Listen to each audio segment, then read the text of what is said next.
puros de coração. Bem-aventurados os puros de coração, porque verão a Deus.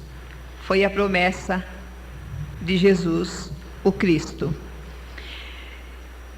Quando nós estudamos pobres pelo Espírito, nós vimos que pobre pelo Espírito, vejam que não disse pobre de Espírito, disse pobre pelo Espírito. Este é aquele que se libertou de todo apego às coisas materiais, a qualquer objeto do mundo material. Então, como ele se libertou, Jesus disse, dele é o reino dos céus, porque o seu reino não era mais desse mundo, era o reino superior.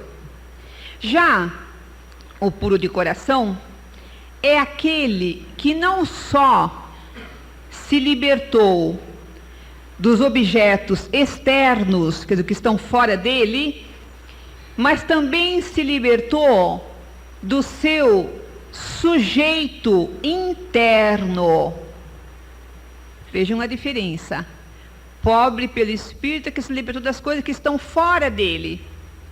E o puro de coração é o que se libertou do que está dentro dele. E nós vamos então trabalhar esta questão.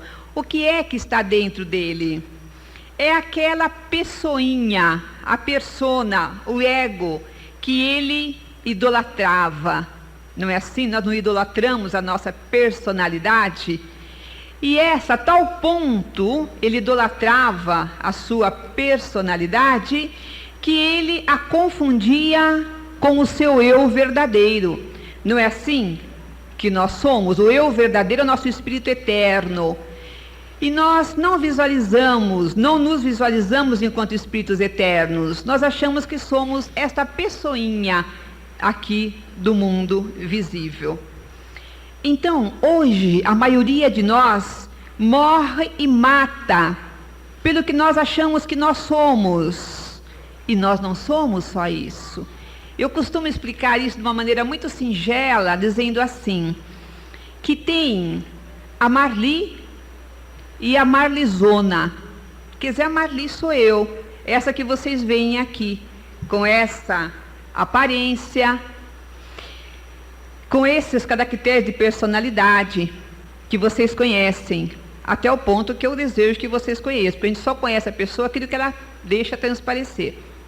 Ninguém pode dizer que conhece alguém a fundo, não é? Mas eu sou um espírito eterno que vem de muitas reencarnações. Já fui Maria, já fui Joana, já fui Francisca. Somando todas essas personalidades, eu digo que dá a Marlizona, que é o espírito eterno. E a gente esquece isso para se fixar nessa pessoinha que é a nossa paixão. Julgamos que é a coisa mais importante do mundo. Mas muito bem. Então, muitas vezes, nós idolatramos a nossa figura nessa reencarnação através do orgulho e da vaidade. Somos vaidosos dessa pessoinha, não é? E esquecemos que na reencarnação passada, muito provavelmente, nós somos humildes, uma pessoa humílima, e que muito provavelmente na próxima voltaremos a ser, depende da necessidade que nós temos de redenção.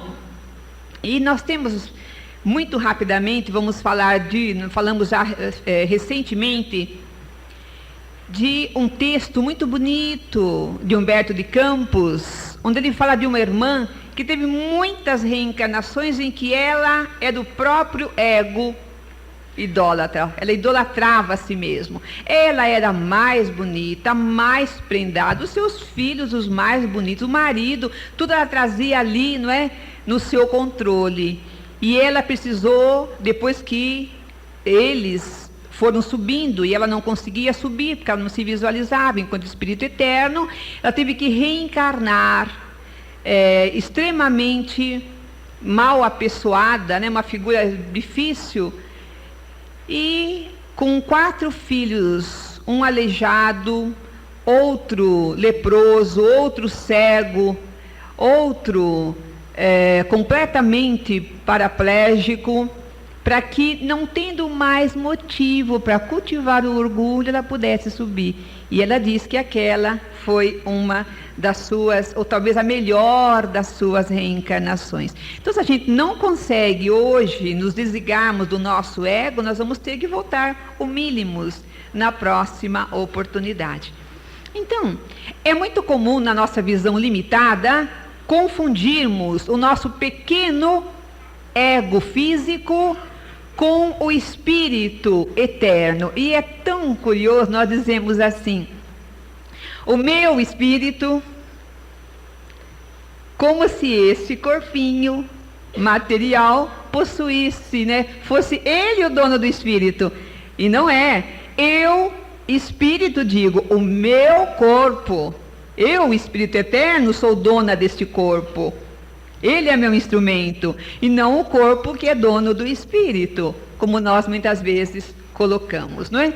Então, puro de coração é aquele que já compreendeu a sua condição de espírito eterno, já visualizou a si mesmo enquanto espírito eterno e tenta agir como tal. O que é visualizar? Vocês já tentaram se visualizar enquanto espíritos eternos? De vez em quando a gente tem um insight, que a gente consegue se visualizar, parece que longe, e realmente é assim que é. Nós estamos não completamente no mundo físico enquanto espíritos, não é? Muito bem.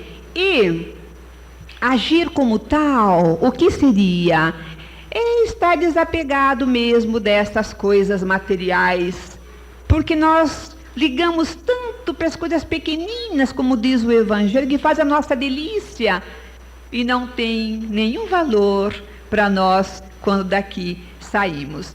Mas vejam os irmãos, bem-aventurados os pobres pelo Espírito, porque deles é o reino dos céus. Então, quem se libertou dos bens materiais, agora é possuidor do reino dos céus. E quem se libertou do seu falso bem dentro dele, falso, porque essa personalidade é um falso bem. Nós damos um valor enorme a ele e é um falso bem que nós temos, né? Porque, conforme eu disse, a vaidade, o orgulho, esse que se libertou da vaidade e do orgulho, tem certeza de que verá a Deus. Muito bem. O que nos leva a concluir, então, que ser puro de coração é ainda mais glorioso do que ser pobre pelo Espírito. Por quê? Porque ser livre da obsessão do ego vivo é mais difícil do que ser livre da escravidão da matéria morta. Vejam os irmãos, as pessoas podem se retirar do mundo, mas continuam cultivando orgulho. Aliás, é muito comum te ouvir assim: perdi tudo, mas conservo o meu orgulho. Não é assim? Então as pessoas podem perder tudo o que têm, mas continuam cultivando aquele orgulho. Vejam só que coisa interessante. Como o pequeno eu, conforme eu digo, essa Marlizinha, não é? A persona, o ego, não tem segurança, procura se rodear de coisas externas. A gente faz seguros de mil modos, né? Seguro de vida, compra imóvel, compra títulos, para dar segurança a essa pessoinha física, já que ela não tem segurança real, segurança eterna, não é? No dia em que esse pequeno eu estiver integrado no grande eu, o dia que nós tivermos conseguido nos visualizar enquanto espíritos eternos, nós nos sentiremos completamente seguros. Nem a morte, não tem nada que possam nos tirar, que nos faça infelizes. Pode nos levar tudo, até a vida. Mas eu não sou esse corpo, eu sou um espírito eterno, continuarei vivendo pelo Espírito. Então, no momento que nós nos visualizamos enquanto espíritos eternos, nada mais pode nos atingir. Muito bem. Então, é realmente essa definitiva integração nossa conosco mesmo, enquanto espíritos eternos, e a partir daí com Deus, que nos dá segurança absoluta. É lógico, né, que nesse momento nós teremos compreendido exatamente quem nós somos. E aí poderemos dizer com Jesus, eu e o Pai somos um. Mas vejam os irmãos, nos livros sagrados de todas as civilizações aparece assim: pureza é igual amor universal, solidariedade cósmica. Isso é que é pureza. E mais ainda um detalhe importante: o próprio mundo criado por Deus é uma coisa pura enquanto criação divina. Nunca vocês param para pensar na palavra imundo? Imundo não quer dizer sujo, muito sujo, e não é o contrário de mundo. Então mundo quer dizer pureza. A criação divina, tudo que Deus cria é pureza. Então o amor universal é solidariedade e é pureza. Impureza aparece em todos os textos sagrados de todas as civilizações. Impureza é igual egoísmo. E vejam que coisa curiosa, os demônios no Evangelho de Jesus aparecem como espíritos impuros. Mas o que os tornou impuros? Foi a prática do egoísmo. Foi por não praticarem o amor que se tornaram imundos. Aliás, o Evangelho usa a palavra imundo, quer dizer, não puro. Então é lógico, claro, impureza é igual a egoísmo. Vejam a evolução desse pensamento. Pureza é igual a amor. Amor é igual a luz. E luz é igual a energia. Então, quando nós amamos, somos cheios de energia. Impureza é igual a falta de amor. Falta de amor é sinônimo de egoísmo. E a energia gerada é energia zero. Doenças de toda espécie. Gandhi, quando ele não conseguia fazer prevalecer os seus ideais entre os seus patrícios, o que ele fazia? Ele recorria a um período de autopurificação, porque ele achava que a sua falta de força espiritual se devia ao seu egoísmo. Então ele praticava o jejum e a oração para se autopurificar, para depois voltar à sua luta de idealismo. Então para ele egoísmo é igual a impureza, e impureza é igual a fraqueza. No nosso raciocínio quântico é igual a falta de energia ou energia zero. E amor é pureza e é força. João também compreendeu essa ideia, porque lá no versículo 17, capítulo 17, versículo 19, João põe assim: e a favor deles eu me santifico, para que eles também sejam santificados na verdade. Ele entendia que ele só podia pregar e ser aceito se ele também se purificasse. Então acho que vale a pena nós trazermos esses conceitos para a nossa vida diária. Quantas vezes nós tentamos mudar um familiar, um amigo, né, um marido, uma esposa, filhos, tentamos mudar uma pessoa e nós não conseguimos, e nos desesperamos, nos descontrolamos, não é? E nos irritamos com aquela pessoa. E a solução seria buscar a autopurificação.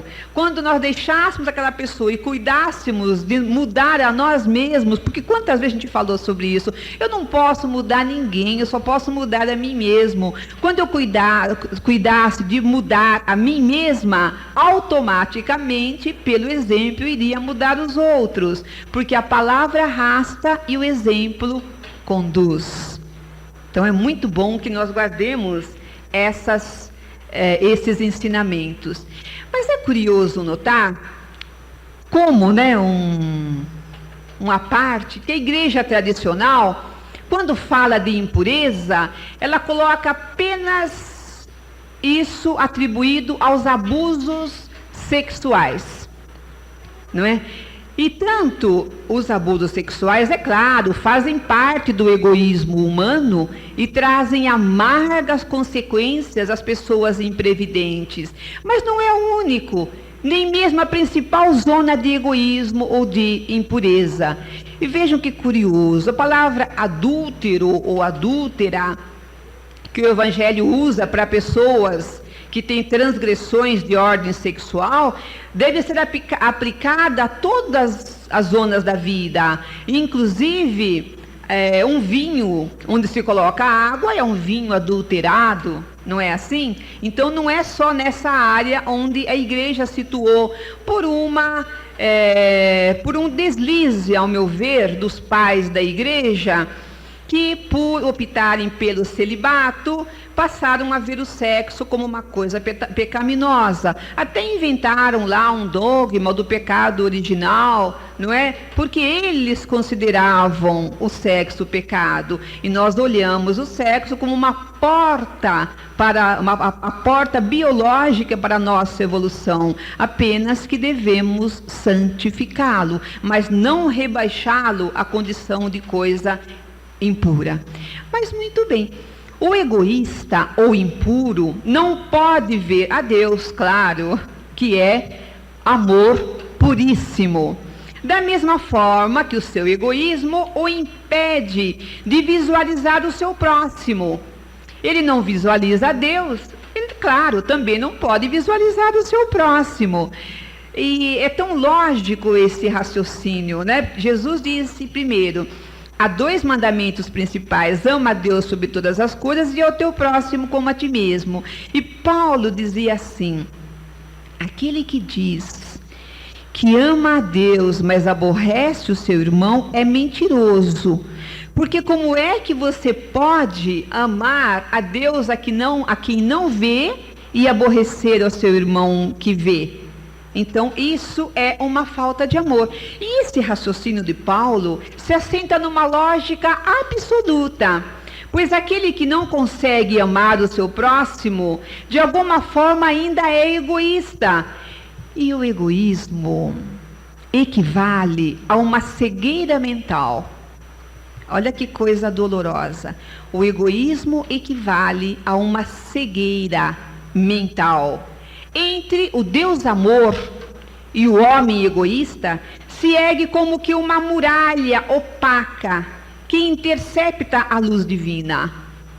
Esse egoísmo nosso cria uma muralha e não podemos ver a luz divina, não podemos entrar em contato com ela, como dizia Francisco de Assis: obrigado, Senhor, por essa luz que reluz em torno a mim, eterno dom da sua bondade sem fim, da sua bondade infinita.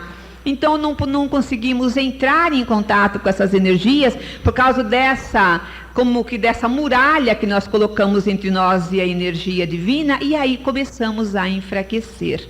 Vêm as doenças físicas e as doenças mentais. Então, enquanto não nos libertarmos do nosso ego, dessa pessoinha, dessa persona, dessa marlizinha que nós somos, para vivermos a beleza do Espírito eterno que nós somos, nós temos os olhos vendados na cegueira de que fala o Evangelho. Jesus diz tanto, né? Cegos. E essa cegueira é gerada pelo egoísmo. Separados por Deus, então, por uma camada impermeável à luz. E essa camada é a impureza dos nossos corações. Em outras palavras, parecemos um diamante, nós somos um diamante, já que somos criação divina, mas um diamante coberto de cascalho das nossas impurezas geradas pelo nosso egoísmo. Então, quando nós estamos fixados na matéria, nós não conseguimos visualizar a Deus. Por mais que a gente fale para um homem materialista de Deus, Deus é isso, Deus é aquilo, Deus fez isso, fez aquilo, ele não consegue visualizar, porque ele tem os seus olhos fixados na matéria. É assim, você está procurando o seu filho, o seu marido, sua mulher, você chega numa multidão e você olha, você só tem olhos para aquele que você quer ver. Aí você de repente vê lá o seu parente e você sai com ele. Uma pessoa fala para você: mas eu estava lá em tal lugar, você passou, até me olhou e eu te cumprimentei, você não respondeu, algo errado. Falei, não te vi, fulano. Não viu. Não viu porque seu olhar estava fixado naquilo que ele queria ver, o seu parente que ele buscava. Quando estamos fixados, com os olhos fixos na matéria, é claro que não conseguimos ver a Deus, nem a vida do Espírito. Então, muitos creem em Deus. Crer. E é muito perigoso crer em Deus, simplesmente. Porque quem crê, acredita hoje. Depois acontece uma tragédia, uma prova, não é? Um percalço da vida e fala, já não acredito mais em nada. Deus para mim é padrasto, já não creio mais em nada. Ele cria ontem, hoje ele já não acredita mais.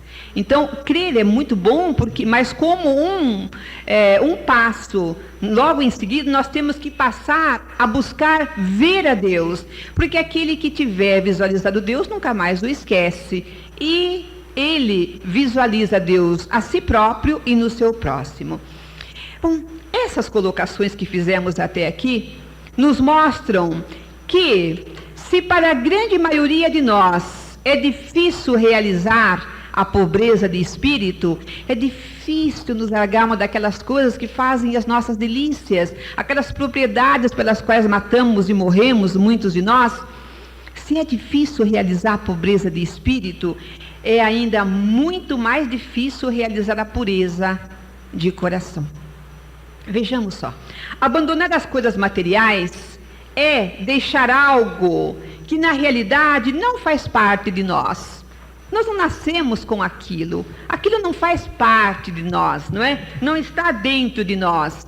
Mas a persona, o ego, essas tendências que eu trago de outras reencarnações, fazem parte de nós, mas não somos nós.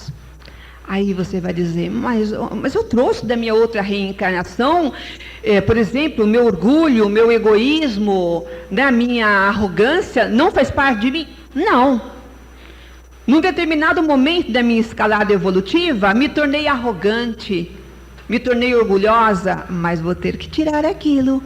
Com o passar dos ervos, na sucessão das reencarnações, vou ter que me limpar, deixar de lado aquela arrogância. Então não fazia parte de mim. É uma coisa interna, mas não faz parte de nós enquanto espíritos eternos. Vamos ter que deixar aquilo um dia. E é muito duro arrancar isso que está dentro de nós, não é? A grosso modo, poderíamos comparar assim: o ego humano a um braço ou uma perna nossa, que fazem parte de nós, mas que não somos nós. Como acabei de dizer, eu não sou esse corpo, eu sou espírito imortal. Esse corpo é uma vestimenta que eu tenho, uma roupa que eu vou deixar de lado mais cedo ou mais tarde para continuar a minha caminhada de espírito eterno. Eis então porque renunciar ao ego humano, ao orgulho, à vaidade, ao amor próprio, é muito mais difícil do que renunciar à cobiça pelos bens terrenos. Como eu dizia ainda há pouco, a pessoa tem essas colocações: perdi tudo, mas não perdi meu orgulho. Não é? Vai ter que perder um dia.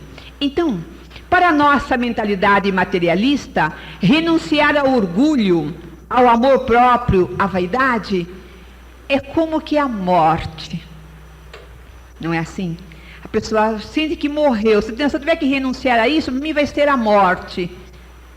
Para muito de nós, o materialista, renunciar a isso que faz para ele a sua força, a sua falsa força, é como que morrer.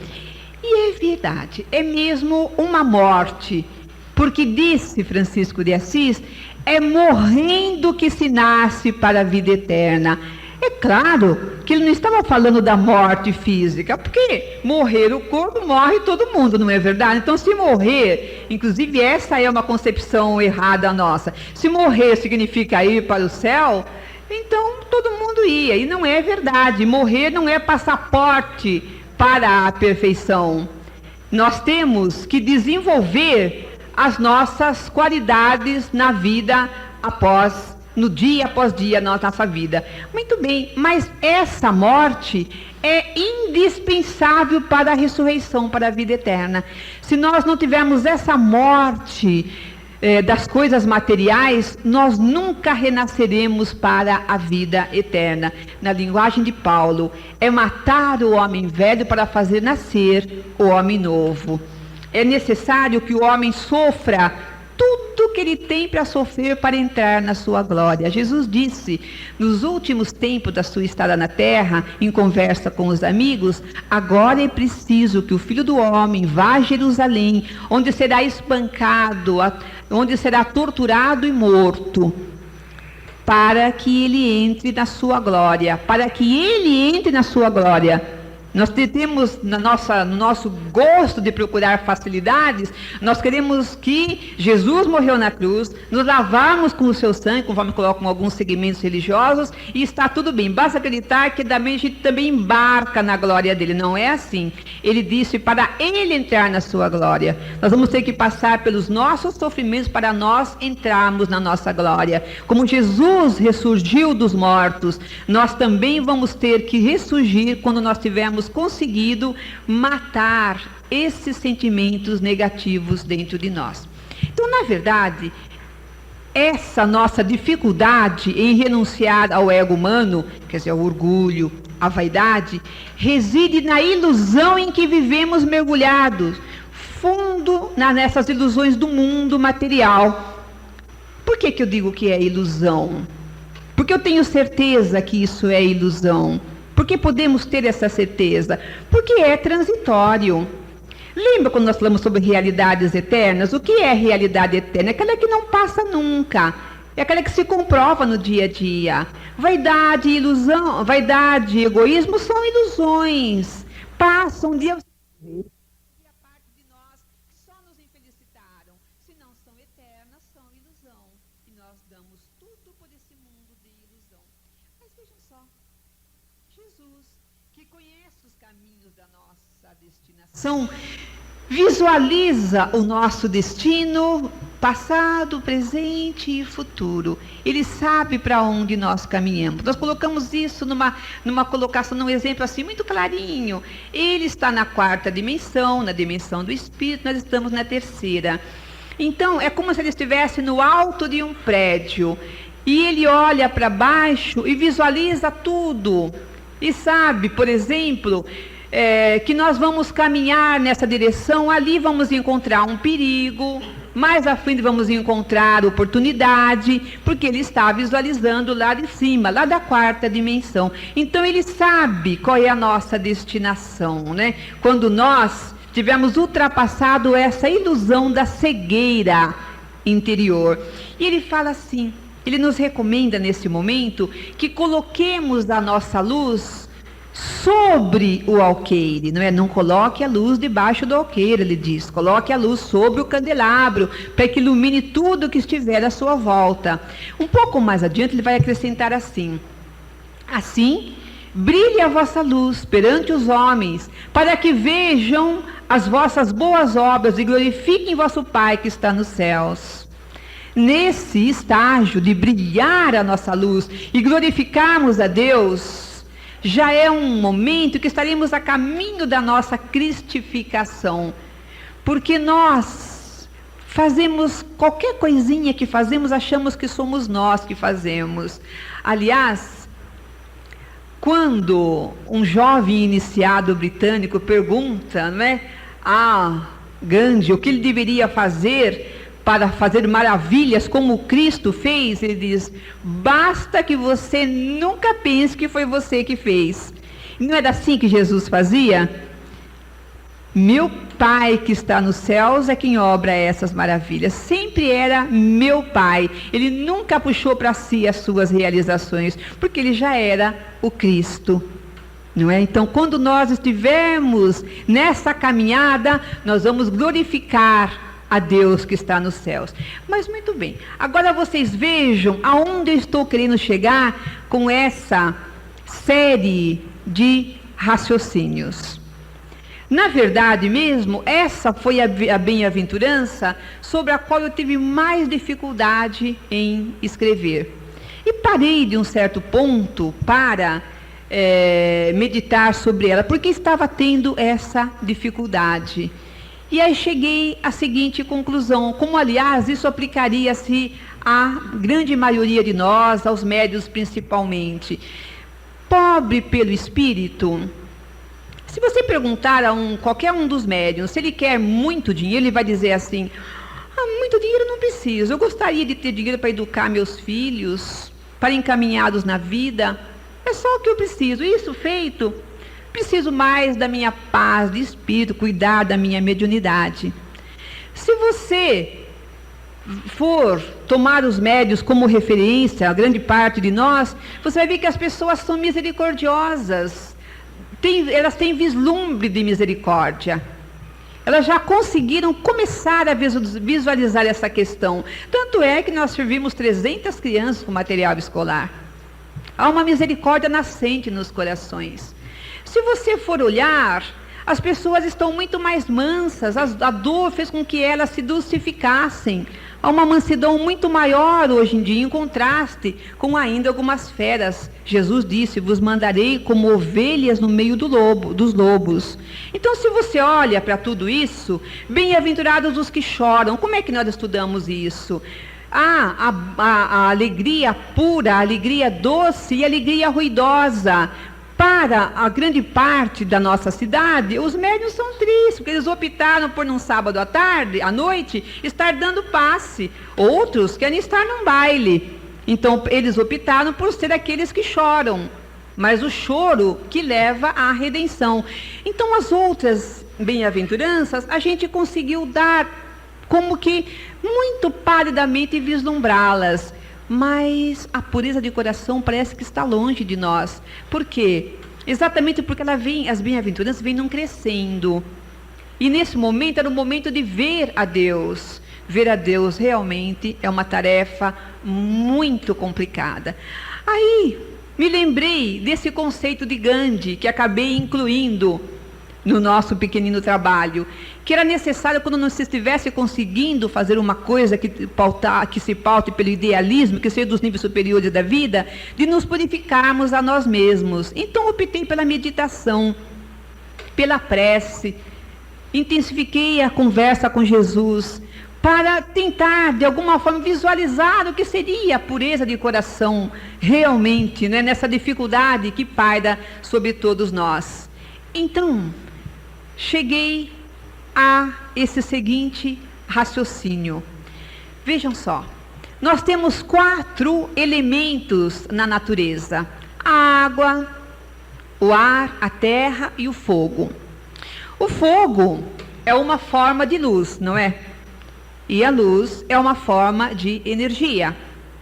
Faça-se a luz, diz a Gênese mosaica, e ali fez-se a energia que tudo criou. Muito bem, mas vejam que coisa interessante. O único elemento que não sofre a contaminação é a luz. Todos os outros elementos sofrem contaminação. Se você lava uma coisa suja na água, você contamina a água, ou a contamina de muitas formas, como sabemos. Você pode poluir o ar, contaminá-lo. Podemos poluir a terra, né? Pedaços de terra que já não dão mais nada, porque estão poluídos, inclusive, por artigos radiativos. Mas só a luz não é poluível. Então, vejam só, a luz pode penetrar em todas as impurezas do mundo, sem sofrer contaminação. Eis aí a questão. A maior glória do ser crístico é, sem dúvida, poder ser puro no meio dos impuros e da impureza ao seu redor.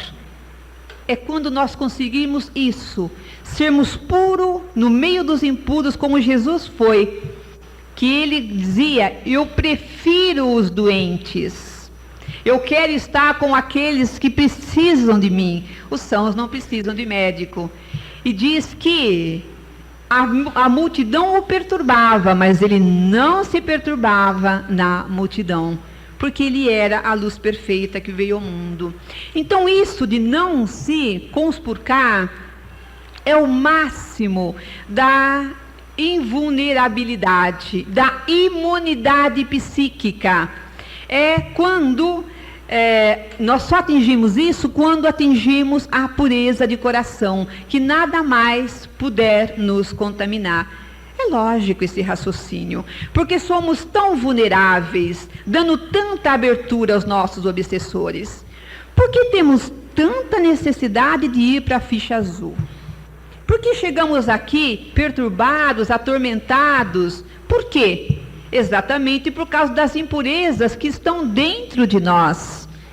Não é? Jesus disse bem claro que não eram as impurezas que entravam pela boca, né, naquele episódio das mãos não lavadas, mas era aquilo que saía de dentro de nós. Nós somos tão vulneráveis ao mal que está fora de nós por causa dessa impureza que está dentro de nós. E essa invulnerabilidade, repetimos, só virá com a aproximação e depois com a integração de Deus em nós. Quando nós fomos nos aproximando de Deus, até o dia que nós nos integrarmos nele, como Jesus disse, eu e o Pai somos um. Nessa caminhada que nós vamos conseguindo essa imunidade, porque estaremos nos purificando. Mas vejamos agora, a que conclusão chegamos? Uma pessoa que já tenha se visualizado enquanto Espírito Eterno e que esteja tentando sinceramente se aproximar de Deus, agora eu sei, não sou essa pessoinha, sou um Espírito Eterno, meditou muito sobre aquilo e eu vou me aproximar de Deus. Essa pessoa já não se sente ofendida por atos, palavras ou opiniões, mesmo injustas dos outros. A gente tem que chegar ao momento de não perdoarmos mais a ninguém. Por quê? Porque nesse momento já não nos sentiremos mais ofendidos. Ninguém nos ofenderá. Porque essa pessoa que não se ofende com nada, ela sabe que essas ofensas não atingem o seu eu divino, que é luz, porque somos um pedacinho de Deus. Nós, enquanto Espíritos Eternos, somos inacessíveis ao sofrimento, não é? A essas ofensas, mas apenas o ego humano, a persona, o egoísmo que está em nós, o amor próprio, é esse que se ofende, não é o espírito. Então, quando nós chegarmos a esse momento, nós saberemos que o mal que os outros nos fazem não nos faz mal, porque não nos fazem mal. Olha, não nos torna maus, porque não nos fazem o mal, não nos prejudicam. Por que não nos prejudica nem o mal que vem até nós? Porque não nos torna maus. Nós podemos continuar bons, mesmo com as coisas erradas que aconteçam conosco. Vejam que coisa, um exemplo bem prosaico, mas que vai clarear isso. Se alguém ofende o casaco ou o vestido que eu estou usando, não ofende a mim. Não é verdade? Porque são apenas minha vestimenta. Ora, dizíamos ainda há pouco que o corpo físico é uma vestimenta do espírito. E o ego é apenas a representação desse corpo, é a persona, a máscara com a qual eu me apresento. Então isso é o meu casaco, é o meu vestido. Ofender o meu ego, o meu amor próprio, a pessoa fala, massageou o meu ego. Nós até nos tocamos no que é o ego. Massageou o meu ego, não é? Massageou minha vaidade, me pôs lá para cima. Mas isso não nos torna melhores, pelo contrário. Diz o Espírito da Verdade que o elogio é sempre dispensável. Quando massageia o nosso ego, nos tornam piores, porque nos tornam orgulhosos. E é às vezes mentira. A gente gosta, fica muito contente. Não teve nada a ver com o Espírito Eterno. Também quando nos ofendem, não tem nada a ver com o nosso Espírito Eterno. Então, é muito infantil enquanto espírito quem se ofende, né, com aquilo que vem de fora. Mas, por outro lado, muito cuidado.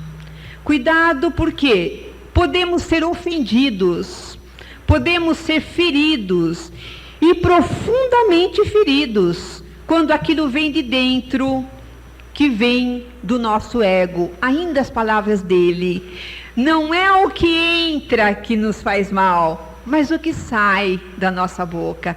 Isso sim, pode nos ofender E no português clássico, ofender também era ferir. Ainda se usa nas regiões rurais. Ofendeu a coluna, quer dizer, machucou a coluna. Pode nos machucar muito aquilo que vem de dentro de nós, porque são as impurezas do nosso coração. O homem bom tira as boas obras do seu coração, e o homem mau tira o mau tesouro também do seu coração, não é? Então isso pode ferir muito o nosso espírito eterno. E lembremos sempre, né, que nós dissemos atrás, que é mais difícil renunciar ao ego, ao egoísmo, à vaidade. Não foi o que nós dissemos? Muito bem. Esse ego nos provoca feridas profundas, chagas no nosso espírito, as quais levamos muitas reencarnações para eliminar. Essa vaidade, esse orgulho, essa coisa que vem de dentro pode causar chagas no nosso espírito. E são essas chagas que vão dar abertura às obsessões. Não foi que estudamos tanto? Que são as chagas, o orgulho, o egoísmo, a vaidade, a ganância, o ciúme, a avareza. Não estudamos tanto que é isso que causam as obsessões, as nossas doenças físicas e psíquicas, pois são as feridas que o ego nos causa. Então vamos ampliar esse conceito com o que nós já estudamos em outras oportunidades. O homem materialista é profano e impuro no meio dos impuros. O homem místico é puro longe dos impuros. Fica retirado lá no alto, fugindo do mal. E o homem crístico é puro no meio dos impuros, porque ele é a luz no meio das impurezas. E nós devemos apressar esse caminho, não é? Devemos apressar essa nossa chegada até Deus. Então, o despertar dessa vidência de Deus, bem-aventurado o puro de coração, porque ele verá a Deus. Está difícil, mas nós temos que despertar essa vidência, e é possível despertá-la porque ela existe em nós. Nós jamais poderíamos despertar uma coisa que não existisse em nós. Muitos já conseguiram ver a Deus, vislumbrar Deus muito mais do que nós, um Francisco de Assis, mas teve um pelo menos que viu a Deus completamente, que foi o Cristo Jesus. Se aconteceu uma vez, pode acontecer outras vezes. Então nós temos que fazer dessa aproximação de Deus um exercício diário. Não é apenas algumas técnicas que algumas escolas iniciáticas, falsas escolas iniciáticas, tentam ensinar para chegar perto de Deus sem sacrifícios, não é? Não é assim. Nós estamos falando de uma vivência contínua, o viver de cada dia, pautado por esse desejo interior. Eu quero ver a Deus, eu, Espírito Eterno, quero, e portanto vou realizar. E esse exercício então deve ser uma permanente atitude interna de querer servir espontaneamente e gratuitamente a todos. Quem quiser ser o maior, seja o servo de todos, palavras dele. Então é desejar servir continuamente, criando esse clima, essa atmosfera psíquica de servir, criada pelo desejo sincero nosso. Nós vamos remover os obstáculos que nós vimos colocando entre nós e Deus através dos milênios. E por que isso acontece?